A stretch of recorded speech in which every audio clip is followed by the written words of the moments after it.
Подпалувањето на страништата и остатоците од сламата во полињата во Кочанско продолжува со полн интензитет, особено во доцните попладневни и во вечерните часови.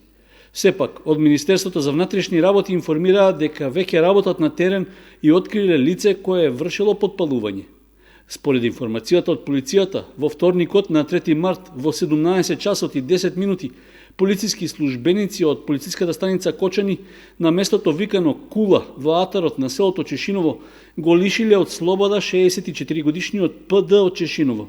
Тој бил затекнат како подпалува страниште во нива.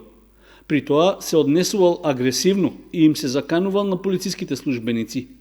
Предходно, истото лице се заканувало и на својот соселенец СН. Поради однесувањето, полицајците биле принудени да го приведат во полициската станица во Кочани, а по целосно документирање на случајот, против него ќе биде поднесена и соодветна пријава. Надлежните информираат дека контролите на терен ќе продолжат и во наредниот период, поради што ги предупредуваат земјоделците и останатите граѓани да се воздржуваат од слични постапки, со кои не само што се загадува воздухот, туку се загрозува и безбедноста на населените места во близина на нивите.